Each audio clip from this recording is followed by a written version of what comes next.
Tool with a little shimmy. The ball in field's good, and so's the try. Numbers everywhere. Tizala, he's got it.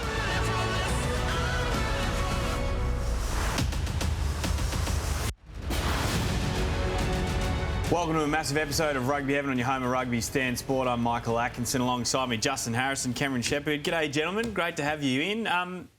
Just quickly, welcome back. A little three-day trip to Belfast to connect with your old Ulster teammates and celebrate some history. Well, I got the Irish green on as well. I'm not going to do a jig because I tell you what, I'm still having an out-of-body experience. So I was in the air longer than I was on the ground. My body hasn't caught up with me. Circadian rhythm doesn't know where it is. I think it still thinks it's at the pub. Did you make the most of your time on the ground, though? Yeah, I'm not lying to you. I saw every side of the day and night over there and tried to meet as many people as I could, and I'm sure that they're glad I've left. Well, we're glad you're here, Justin Harrison, because we've got a massive episode. It's round 15 of Super Rugby Pacific. Kids round. We're going to be joined by a couple of superstars today. Max Jorgensen, that man, will be tuning in. So too, Tom Wright. Will chat to both of those ahead of their huge showdown. On Friday night, Super Rugby round 15 preview. 2 rounds to go until we get to the final series. And then Legends chat. Who is the greatest right winger of all time? Is it that man, Lottie Takiri? We're up to that position in the Legends 15 in 30 years of Super Rugby. The Dark Shark. The Dark Shark. So plenty to get through, gentlemen. As I referenced, 2 rounds to go until the Super Rugby Pacific Finals Series, and there is still plenty of movement possible on the all-important Super Rugby ladder. If we take a look at that, at the moment, the only team who is mathematically 0 chance of making the finals after 14 rounds is, I'm sad to say it, for these supporters and the team, Moana Pasifika. But every other team is still a chance of making the finals, right down to the Drua, who are sitting there in 10th position. But let's go through the Aussie point of view, right? So the Brumbies, let's start with them. They're the highest sitting Australian team at the moment, currently on 29 points. Best finish possible for them is 3rd, dependent on getting a couple of wins in their last 2 games. The Crusaders losing at least 1 game. The Blues, who've got the bye this week, they've got to lose their final round game as well. We're desperately hoping from an Australian perspective, Shep, that one team, and maybe it's the Brumbies as the best place at the moment, can secure a home quarter final, but a bit's got to go their way. Yeah, a lot does. And a lot rides really on how the Crusaders perform over the next few weeks. As we've spoken about over the last couple of weeks on the show, a lot of these big New Zealand derbies are really going to impact the Australians. The most important thing for all the Australian teams at the moment is just to win. Brumbies feel like they're out of that little mid-season funk that they were in, starting to play some really good football as of the last couple of weeks, coming off the bye this weekend and going up against the Tars in Sydney. I think good for the Brums, the next couple of weeks is actually quite a nice little run into the finals for them. Yeah, it's all about control, isn't it? You don't want to be waiting on someone else to produce a result for you. So the Brumbies, if you look at all of the permutations, which is dead setted in small intestine of options, right? It looks like the London Underground, that roadmap and everything. Or you're playing a game of what's Charlie that? Day with the red string. You don't want to touch the side. This is electrocuted. You're gone. The basketball. It's a great game of jeopardy. But the Brumbies seem to be the most in control of their own destiny. So best finish, of course, 3, but reasonably comfortable to have a red-hot swing at top 6. Okay, I'm gonna just jump through these now. The Reds are the next best, currently sitting 6th on 28 points. Still a chance themselves of finishing top 3. They need to obviously win with bonus points their last 2 games against Moana and the Drua. They need the Crusaders to lose 2, and they need the Blues to lose their last game, and there needs to be a big change in points differential. But it's more interesting, I think, when you get down to the Tars, who sit 7th. They can still get as high as 5th. They're currently on 26 points. They need to win their 2 games, who are against Australian sides. The Brumbies this week, tomorrow night, and then the Force over in Perth in the last round, who themselves, the Western Force, are a chance. I mean, it's great for the competition, Goog, that we are still talking about all these teams being a possibility of featuring in finals football with 2 rounds to go. Well, it's exactly what you want from a competition point of view. A lot of people still leaning forward, still wearing their jerseys and still fronting up with uncertainty of result. The challenge for all of our Australian teams now is to deal with adversity. And, the last 2-3 years, Australian teams are well positioned to deal with adversity and resilience. So that's another positive. We've got a player quotient now that has got a lot of shared experience in trauma and got some success as well. So they're going to touch on what they need to perform when they need to, which is on the dirt when kickoff arrives. Potential Wallaby players playing under pressure as well. And how that is going to mean for their chances. Exactly right. Absolutely. I love adding that little into the mixer as well.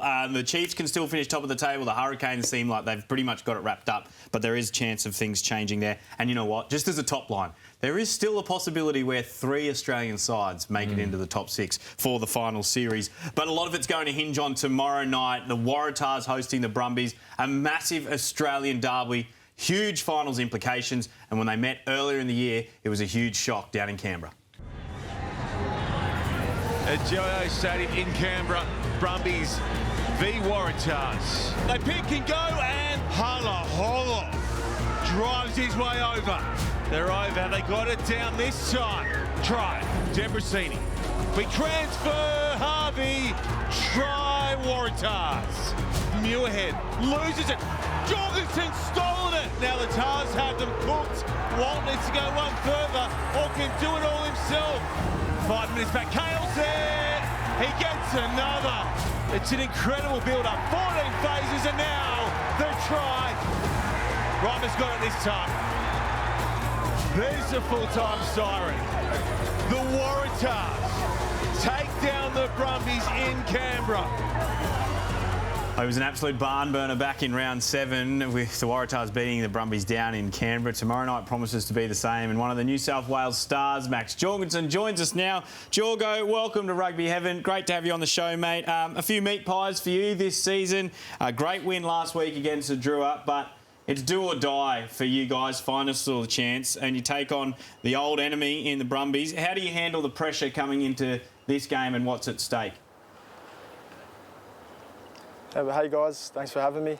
You know, as you said, tomorrow night is do or die for pretty much both teams. So I think it's a massive game for us, and we really need to take the confidence over the last couple of weeks of what we've done into tomorrow night, and I think we'll get the job done. You know, we beat them away down in Canberra earlier in the season, so that's a massive confidence builder for us. We know we can get the job done, and if we do that same thing that we did in Canberra tomorrow night, we'll come out with a result. Jorgo, speaking of confidence builders, it's great to go to Fiji, put 50 points on the Drua. You maybe didn't finish the game as well as you would have liked, but it was a great win and a great away win for you boys. The other great thing going into the Brumbies is the fact that you got Dan McKellar on your side, who has an unbelievable record when it comes to this Brumbies-Waratahs little battle, not only as the coach of the Brums, but the coach of the Tars. What's he like in this build-up to this famous matchup? Yeah, exactly right. You know, having Dan on our side against the Brumbies is always a good thing.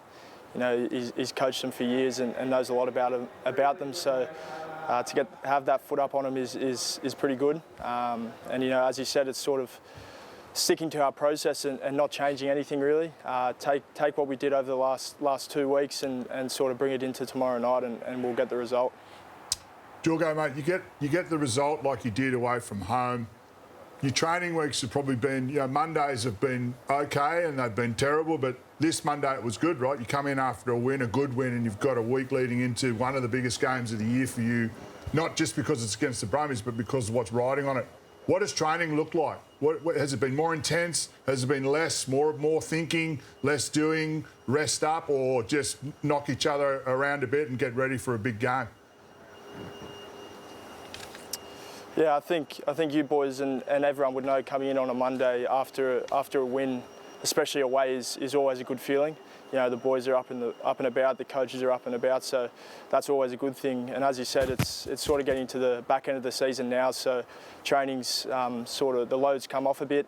Training's been a bit lighter, which has been good for the boys to keep us fresh and get us ready for tomorrow night. Jorgo, tell us a little bit about Teddy Wilson. Bowen's in as well. You've got a young halves pairing. You've had to go through the season, and there's been a lot of movement within the 9 and 10s. Obviously, Jack Debrasini was in for a while, and you've moved from the wing now back to fullback. Do you feel like you've got the mix right now in the Waratahs backline? Yeah, I guess you could say that. You know, if you go off the results of beating Fiji last week and that the second half against the Highlanders, you know, they've been going really well, and it's good to see Teddy and Bowie get their shot. I've ever since I've been at the Tars, I've been with them. So I've been seeing them grind away in the background. To see them get the opportunity is really cool, and I'm really happy for them. And hopefully they can do a job for us tomorrow night. Mate, one of the things that we know, irrespective of what happens with the ladder, that's always on the line as well, is matchups, right? We love the matchups that we see. You get to go up against Tom Wright on Friday. You got a little bit extra sauce for him compared to last time. You've got to change something up. You're going to give us a little bit of secret sauce today? I can't give too much away, so we'll see how it goes tomorrow. But it's always good going up against the Brumbies. I love Righty, and it's always a good matchup to go up against him. He's one hell of a player and has been for so long. So hopefully we get the knock over him and get the win tomorrow. Jorgo, as I mentioned, finals is still a possibility for the Waratahs, despite, I think, what to this point has been a challenging season, to say the least. No doubt you're focusing on the Brumbies, but does Dan McKellar or do the team internally use what you still can achieve as a bit of a motivator heading into the last two rounds? Yeah, 100%. All the boys are aware that the finals are very, very much still an option for us if we win these next two games. But as you said, it's focusing on this week and taking it day by day, and how can we get better each day and leading into the Brumbies game tomorrow night. But it's a massive motivator for us to be able to still have the chance to make the finals. So as you said, just focus on tomorrow night, and then the rest will come. Yeah, can't wait. Let's talk about it a lot on rugby coverage, Tar Week. Looking forward to you guys taking on the Brumbies at Allianz Stadium tomorrow night on Stan Sport. Thanks for joining us, Max Jorgensen. Thanks, lads. Thank you. Yeah, geez. Just talking about his twinkle toes, we could get lost forever. He scored some amazing tries this year. He's looking more settled, getting more time in the fullback position, but there's change yet again in the back line. Joseph Suaalii for the second week in a row out with a hamstring injury, hamstring tightness. But Tristan Riley gets another chance in the midfield. And fair to say, Shep, when he's had to step up, Riley, it's been pretty good. Yeah, he has. And as I tried to explain, talk to Jorgo about, that's been the hardest thing, I think, for the Tars this year. Their backline has just chopped and changed so much. Riley coming in offers something a little bit different to Joe. Is the balance better with him or, with Suaalii there? It's hard to say at the moment. I think the great thing was you get someone like Jack Bowen come in. He'll be full of confidence after a really impressive performance against Fiji Drua last week. And hopefully Riley can feed off that. Big thing for Jorgo, I think, though, and we always forget about his growth, is he's still so young. He's still got so much to learn. It's just he's come on so quickly and he's done so much in a short space of time. But as a fullback now, he still is learning his game and he's still developing, and it's going to take time. Playing against Tom Wright this weekend, tomorrow night, it's going to be really interesting to see how he goes in those real clutch moments, because Tom Wright really is the benchmark for fullbacks in Australian rugby really at the moment. Tristan Riley in the Waratahs. You look at any clip you see of Tristan Riley through the year, any of his involvements are always full-powered, destructive, power, explosive, and they all create opportunities for teammates around him. Max Jorgensen is the perfect person to have inside or outside Tristan Riley. When he starts to get elbows and knees going and he's hard to stop, that's when Max Jorgensen comes into his own. At the very least, you get a lot of effort from Tristan Riley, don't you? And performance. I'm not just he's not getting a merit award. He is a handy super. Give you 80 minutes. Very good. Yeah. Speaking of handy, at hooker, Ioane Moananu been really impressive in his first year at the Tars, but even more so now because there's so much on his shoulders, Justin, with injuries to Ethan Dobbins and Flau Fainga. Moananu seems to be relishing that extra responsibility. We think about some of the best performances of the Waratahs. I know I'm going to say it again. It rests, the tight forward performance and a forward pack will carry you through a season. And they'll... It's not a vibe. No, go. You're right. You're right. It's just the consistency and platforming you need. When we saw all the Waratahs play well, remember, opening games against the Reds, spanked them. They were one of the highest work rate forward packs in the competition, and they were right up there. Dropped away, a few changes, didn't roll their sleeves up and have a go. And the best thing about that is that's just rolling up and having a go. And the forward pack that does that first on Friday night will give themselves a red-hot chance. Well, speaking of forward packs, if we take a look at the Brumbies, fresh off a bye, 3 changes to the starting 15, 2 of them in the forward pack, Billy Pollard, Caden Neville, and then Caden Pritchard comes in back into the 13 jersey. But let's talk about Tom Wright, who we were hoping we were going to speak to today. Some technical issues mean we're not going to. Maybe that's a bit of smoke and mirrors, a bit of gameplay already. But Tom Wright, he's been back for a few weeks now after his ACL injury, and it feels like he's slowly warming back into the form that we know he's capable of, Shep. Yeah, and has played well in bigger patches than he hasn't. You know, maybe a few little opportunities in his first game back was forcing a few too many passes and maybe got caught out of position slightly. But Tom Wright has wanted to get involved. What I've loved to see is he hasn't lost any of his pace. His agility and the way that he can dance around and move on his feet is still very good. He's getting in and he's looking to distribute the ball. His confidence has come back quickly to want to get involved in the game. And, you know, the Waratahs, the big issue for them is you kick poorly against someone like Tom Wright, gets his tail up. That's where he can be really, really dangerous this weekend. So keep an eye out for what he does on the first few catches in counter-attack. And if he kicks the ball back or he goes, oh, you know what, I might just have a little run here and see what I can create. God, I just can't wait for that showdown. And you don't often get players literally come head-to-head, but having Max Jorgensen in the 15 for the Waratahs and Tom Wright in the 15 for the Brumbies, it is a mouth-watering matchup, that one. A big milestone this weekend, Alan Alaalatoa plays his 150th Super Rugby game.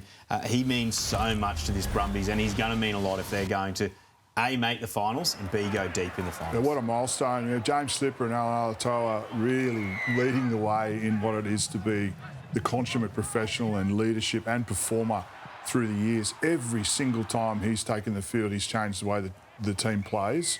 And some of the clips, have been looking at some highlights clips in the library of footage for Alan. Not all of his clips are doing something around the ball or on the ball. There's lots of protection stuff. There's lots of work rate off the ball. There's lots of things for team. And he is one of the most selfless players, but one of the strongest leaders on the team. That is a very, very difficult and rarefied air that you get into, to be a leader but also promote people in front of you. You just want to celebrate every bit of his 150th tomorrow with him. Tom Wright's got a great story about when he first lobbed in Canberra and joined the Brumbies. And well, he said Alan took him under his wing, and after the first training session, he said, "Let's go have a feed, mate. We'll go have some dinner, you know." And he took him to KFC drive-through. And apparently, he still loves the dirty bird on Alaalatoa. He's earned it after 150 games. One of the real strengths of the Brumbies we've seen in recent years has been the impact from their bench. The likes of Luke Reimer. This week they've got Andy Muirhead on the bench, that experience, and Nick Frost. Like, if the game is tight, Shep, those guys certainly can come on and change the picture. And it will be. You know, once again, we're talking about the situation where every team, it's 23 players now and how they're used. How important is the arrival of those players going to be and what time they're used by the coach? You don't want to go too early and lose that impact, but, you know, bring someone like Andy Muirhead on with 25 to go when the game starts to loosen up a little bit. Few tired legs, few tired forwards. Perfect. Do you make much of how much time Nick Frost has not been in the team or not been in the starting 15? Given, I guess, last year he was almost the mainstay starting for the Wallabies at lock. I don't want to read too much into it, but you do need to play consistent minutes to be up there in the selection table when you are thinking about pushing for high-performance selection. Wallabies is high-performance stratospheric, right? But Nick Frost, there's been a plan there. There's been a management plan. He played a huge amount of rugby. He's still a young body, a big body that's put on a lot of weight and a lot of strength very quickly, and he's changed the way he plays. He's a big, strong man and very tall, but his game operates very well between hip and ground. That's a very difficult position to be in. So longevity of his career, I think we should celebrate it, not be fearful of a drop in form, but just a better management plan. Strength and conditioning plan for the Wallaby contingent, Wallaby contracted players, is the best it's ever been. There's lots of other things that are getting the speed wobbles and a bit dusty around the edges, but one of the things is managing the player load and the player work rate leading into a World Cup. I think it's positive. Yeah, and Luke Reimer's set to join the Waratahs in 2027, so he's kind of auditioning in front of his future coach there, isn't he, tomorrow night at Allianz Stadium. All right, who wins this one? We know the Waratahs shocked the world by beating the Brumbies in Canberra back in round 7. Shep? 71%. What do you want? I'm actually going to pick the Tars. It's just a gut feeling. Yeah, sure. Maybe it was just watching some footage from 2004 when we knocked them off. I think the Tars will just, for some reason, I think they'll get up. Yeah, I think they're going to want it more, and I don't know why. The Brumbies. House divided. So there you go. But I mean, that's the beauty of this. I'm going to nudge your head. The beauty of this battle, right? Doesn't matter about ladder positions and everything. That's what's exciting about What matters to us? Yeah. 71%. It's going to be an awesome That's game. the ladder we're talking about, right? Well, you do want to miss a moment of it. Catch it on your home rugby stand sport from 7 p.m. Australian Eastern Standard Time. Friday night at Allianz Stadium. And then on Saturday, the Reds head across to Tasman. Their finals chances are still in the balance, and they'll take on Moana Pasifika. Gordon floats a nice pass wide to Wilson. Wilson gets the ball away. Oh, it's a spectacular ball. Gordon sweeps around. Wide ball. Pritchard. Pritchard scores. Chance for a free spin here. Thomas puts it in behind. Looking for Fluke. Fluke scores. Down Gunu, holds his feet. Lipo lands the go-ahead score. The Queensland Reds on the road this week, heading over to New Zealand to take on Moana Pasifika from 2 p.m. Australian Eastern Standard Time Saturday on your home of rugby stand sport. Gentlemen, Moana Pasifika's last home game in this competition, and we'll get to them in a second. But for the Reds, Justin, trying to lock up a top 6 spot there, as we've discussed, they're on the precipice. They're teetering there at literally in 6th spot. 9 changes to their starting 15. Players who were on regen weeks or rested are back, but the headline, I think, quite easy to say, is Tate McDermott, a former captain of the Reds, a Wallabies captain, is back after a long injury layoff. Via Club Rugby last week, 40 minutes for UQ, and he's back in the Queensland Reds jersey. Yeah, he's done it the right way, hasn't he? Taking his time, making sure that he's right, and his club return was full of positives and bravery. It's the cavalry returning for this team, and Tate McDermott, you know, is going to change the way that the Reds play single-handedly. It's such a good squad, Shep. Yeah. But these changes are made on merit. Tate, absolutely, whenever you're ready to go, you're straight back in. But those 9 changes for the Red, they're not panic changes and desperation calls. They're enforcement calls, and that's a good position for the Reds to be in. Yeah, absolutely. His impact cannot be understated on the field, but also mentally and emotionally within the group. He's had a really serious injury. He's torn his hamstring off the bone, and to come back, play 40 minutes, do the things he was doing on the field, contesting at breakdowns again and putting yourself straight in that same position that has caused your injury, that takes a lot of bravery, as Goog said. But I also think he's a great communicator. So those conversations with Les Kiss must have been to the point where he's like, hey, I'm ready to go and I can add an impact in this team. It probably couldn't come at a better time for the Reds. This is exactly when they need him. Yeah. First time they're going to play together for Queensland. They have started together in the halves for the Wallabies, but that was way back. The last time they did was the Georgian pool match at the Rugby World Cup 2023. So, you know, bordering on 3 years ago since they started a rugby union match together. But they're old friends. They've known each other for a very long time. A couple of other really key inclusions this week is Josh Kenham back from injury, Justin, and Lucan, who was left out last week because it's still pending the birth of his third child. He and his partner are still waiting. But can I put it in this context, because I'm fascinated to get your take on this. The Reds line-out has struggled significantly in recent weeks. You bring back 2 genuine line-out technicians. Is it an immediate fix, do you think? Yeah, it's an immediate fix. When you bring in, you know, Josh Kenham's above the ear, above the shoulders, you know, he is very, very good and very skillful. Anything that's a half chance to be pulled in, he'll do that. And Lucan's just that workhorse around the edges and also set-piece presence that the Reds are going to count on. So when you've got a big body like that in a line-out to get around, then you've got Kenham, who's as agile and athletic as he is. That's going to change the way that the Reds have confidence when they arrive for a throw. Absolutely. And what about Moana Pasifika playing their last home game in this competition? Because they're on the road in the last round to the Brumbies, and as we've discussed, already out of finals contention. A lot of emotion for them, for their fans this week. Could that be something the Reds need to be wary of, Shet? Absolutely.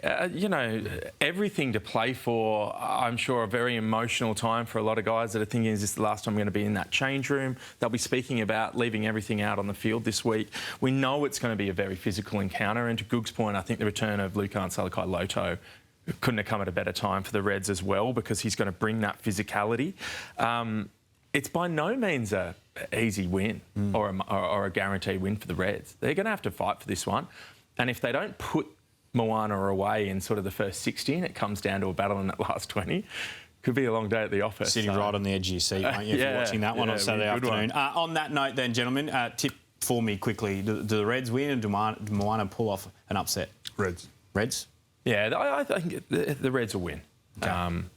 But worth tuning in for, hey? Oh, absolutely. At 2 p.m, Australian Eastern Standard Time on your home of rugby, Stan Sport. Plenty to play for the Reds and plenty of emotion and pride to play for Moana Pasifika. Coming up, we're going to take a look at the Western Force. They're at home in Perth and they're taking on the Drua, and finals are still a chance.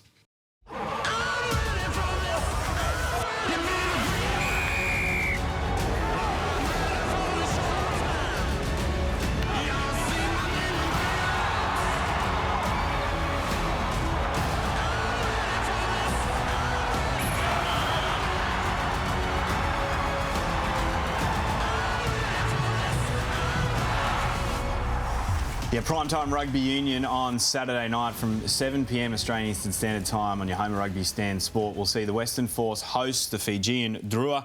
There's been some absolutely outstanding battles between these sides in the competition's history. The Force, as we've mentioned, and we've dissected, gentlemen, still a chance of making the finals. They need to win their last two games. They need results to go their way.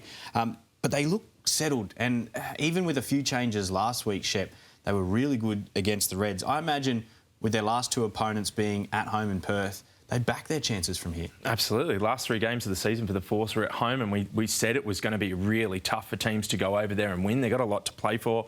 I was really impressed with Max Bury on the weekend. You know, you come into the shoes of someone like Ben Donaldson. Yep. It's been arguably the form 10 in Australian rugby this year with Carter Gordon and probably Declan Meredith, but big shoes to fill. Bury was brilliant.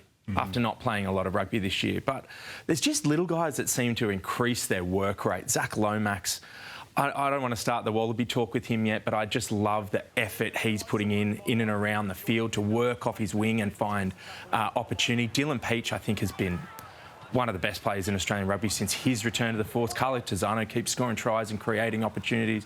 Like, the Force have got, you know, BPA as well, and even Kirtley off the bench.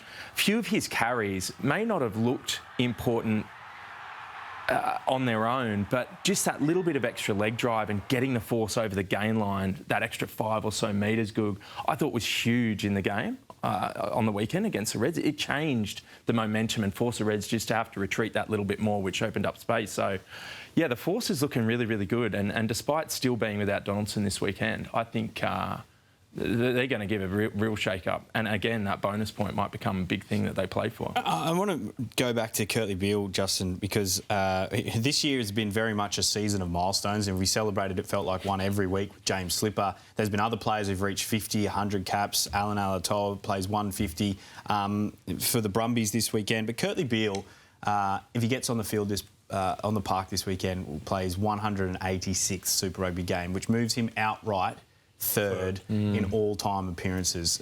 The longevity there is incredible.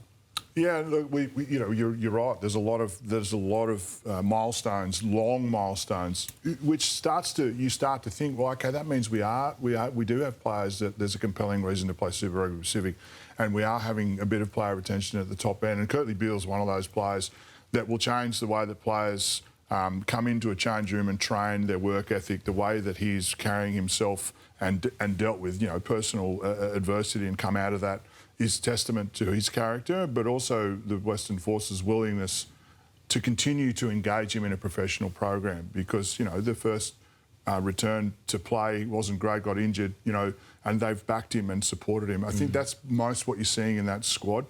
A Western Force environment, they've signed Cronny again, backed them up. There's stability there, and that stability bleeds onto the paddock. If you don't have stability off it, Kirtley Beale now has stability. Proud father, proud husband, got his stuff together off the field, and he's taking it onto the field. The whole organisation is benefiting too. The season that they knew eyes wide open, right? Travel was always a big consideration. They went on tour longer this year to then have that home run at the end of the season. So that's contributing to them psychologically as well. Just quickly on the Drua, 8 changes to their starting 15. Probably the biggest would be Kemu Valentini starting at fly half. You talked about stability with the Force. I think it's probably fair to say the Drua don't have that at the moment, clearly with changes, but also we know they are in a transition. Glenn Jackson is leaving as their coach at the end of the season. And while there's still a hope of making finals, mathematically, etc., they got 2 games on the road to finish their season, which has not been a strong suit of the Fijian Drua. So on that note, them in Perth against the Force, who wins this, Shep? I think the Force would win, but then you look statistically about their travel away and their win percentage. I just don't think Fiji can do it. Force will win. They'll win comfortably, I think. Force. Yeah. I think it'd be a massive shock if the Drua, and good luck to them, can get that win over in Perth. One of the great things this week is it's Kids Round and Super Rugby Pacific Round 15. We'll celebrate maybe the stars of the next generation. Coming up, we're going to preview a couple of massive New Zealand derbies, Round 15 Super Rugby Pacific.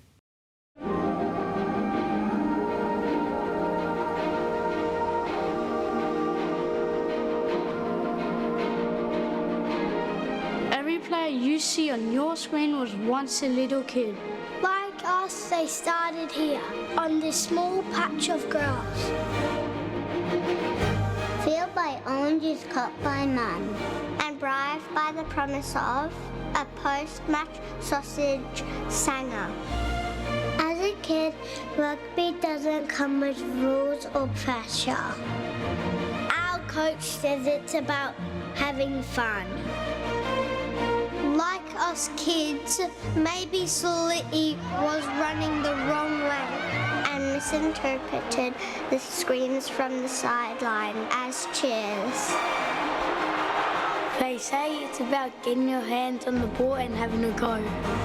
Just like Jorgo. He's got the cheat code, the kid. As a little kid, they tell me to tackle hard. Hit hard, hit low. Valentini does that well. What about the shot there from Valentini? I'm taught to get under the ball, just like Lomax. And he wins it up high, gets the pop away. Our coach Liam's dad shouts support, support. He says it means to back up my team. To be an option, I don't know what that means. But they tell me to watch Fraser McRae. Apparently he's a pro. Oh, that is spectacular! Mum told me if you have the ball, don't hog it. Fang it! Let it sing! Spin it! Sing it! Pass! Whatever that means. Dad says to send it wide like Carter. Wide ball. That's a great kill from Gordon. For us kids, we don't remember the score, or who wins or loses. At the end of the day, we're all kids that love this great game. I wonder why the superstars first played rugby. Oh, what about the skills there from Wilson? Surely! If they remember being a little kid like me. Like us. After all, the love for the sport is born at grounds like this.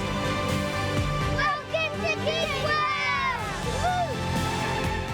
All right, let's check in on the final two games in round 15 of Super Rugby Pacific. A couple of massive Kiwi derbies. First, top four battle, this one, the Crusaders and the Chiefs. The Chiefs still a chance of taking top spot. The Crusaders still a chance of missing out on the top six altogether. Timely return, though, Shep, of Will Jordan. That is surely going to help the Crusaders here at home against a very strong Chiefs side. Absolutely. He's one of the best players in the world. I think he's the best fullback in the world. Magnificent for their counter-attack and his decision-making, but also he can create something out of nothing and create tries. He is so dangerous when he links up with the likes of Sevu Reece and some of the other outside backs at the Crusaders. So, huge return for them, and I'm just personally excited to see him play football. He's entertaining, to say the least. So Will Jordan back for the Crusaders is massive for their hopes.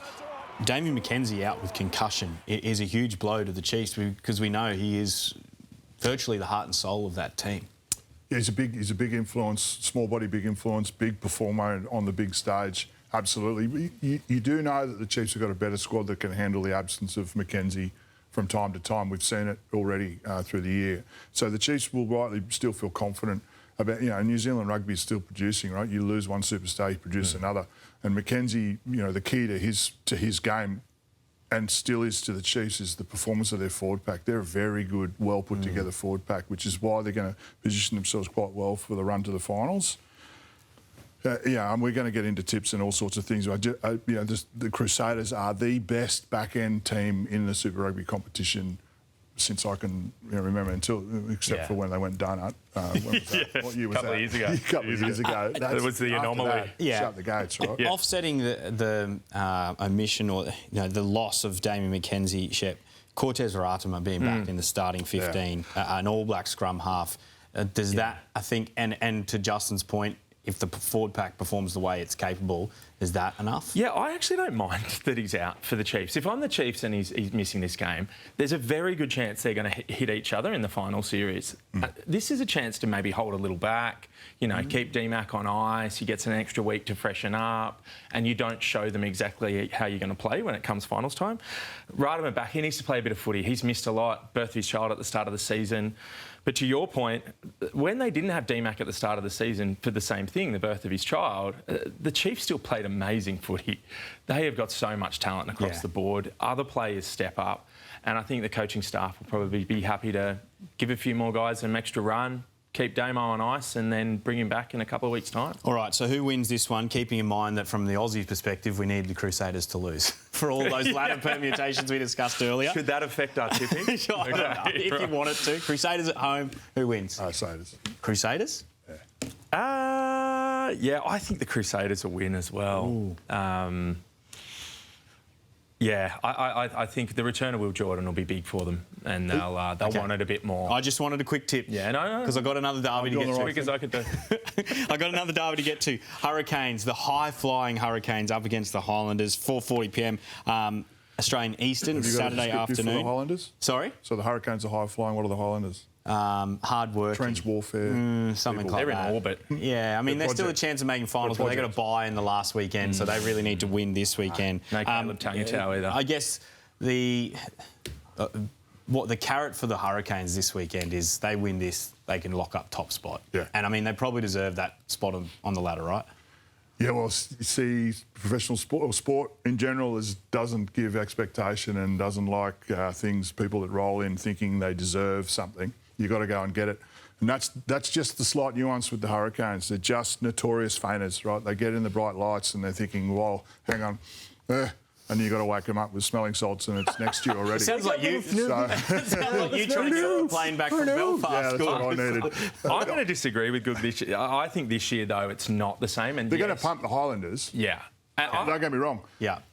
Finals footy, I'm still the I don't jury's still know. out. I watched them play the Blues last weekend, and I thought to myself, no, they're good. They're good. They're going to go all the way. They're still my tip. They have been since week 2 to win the whole thing. They were good against the Blues. We don't need to ask them for a tip now, then. All right, so you're both tipping the Hurricanes. They're going to lose against the Highlanders. He said they're going to smoke the Highlanders. No. The Highlanders going to win without Caleb Tangutau? No. Okay, no, so Hurricanes win by a lot. Both tipping the Hurricanes. This is a game well worth watching, though, so sign up to Stan Sport and catch that one. Now, quick, speaking of tipping, let's take a look at just progressive scores, how the two of you have been going. Because every week we ask our panellists here to tip the games. And so far, the two of you are both sitting in a pretty thrilling competition, both at 71% success rate. Hey. Is that televised as well? Oh, well, it is. Here we are. Yeah. This is TV. Cook thought we were just at the pub just having a chat. Are we rolling? We're just laid down, okay? Do you have anything to say about being on 71%? Get off my coattails. Because normally I tip first and you follow me in every time. That's not true. That's also Actually, that'd be a good stat. Can we see that? In what order the tipping is done? Yeah, we'll get the let's stats give more master work onto to it. our team, yeah. Mathematicians out there will work this out, but I feel like I've been exposed to more rounds and been obligated to... Yeah, we don't have time for that, Justin. It's time to move on. I've got a headache already.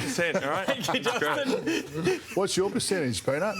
I don't tip. I'm here to host. Yeah, right. But you pick back lines. Let's move on. And speaking of moving on, we're up to the right-wing position of our Legends 15. We're going to take a look at the best players to pull on, generally the number 14 jersey, and we'll pick who we think should make that side.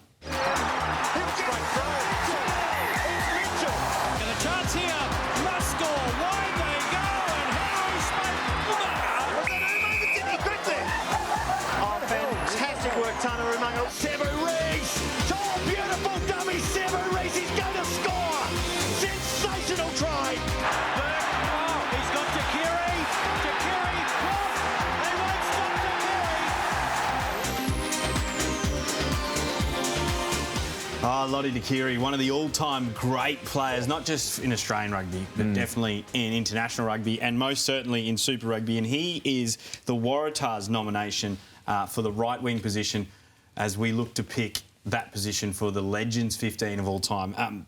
I'm just going to run through a few of the names. You've got Lottie Dakiri for the Waratahs, Drew Mitchell for the Force, Henry Spate for the Brumbies is somewhat controversial, but he was voted in there. Ben Tune for the Reds, Tana Umaga for the Canes, Sevu Reece for the Crusaders, Marika Corumbeti is the wild card in there.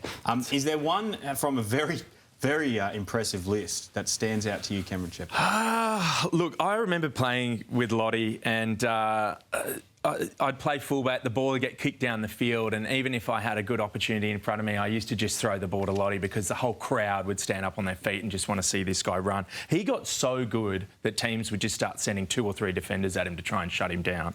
So for me, personally, Lottie is very close to the top. Of course, Sevu Reece is, the leading try scorer in Super Rugby Pacific history. And Ben Tune, well, who didn't try that cable guy dive onto the couch when they were a little kid, watching Tooney run around for the Reds and the Wallaby? Wake up the next day. Between those 3, I tell you what, flip a coin. They're all amazing options. What about you? Flip a coin between 3 options. I don't know. hope it lands upright on one of them. Oh, Tooney, perfect. It's a triangle. All right, I'm good. flipping a triangle. Yeah, I know you love talking about wingers. You love talking about wingers. I like the Aussie names in here. Yeah. Like Drew Mitchell. Yeah, great player.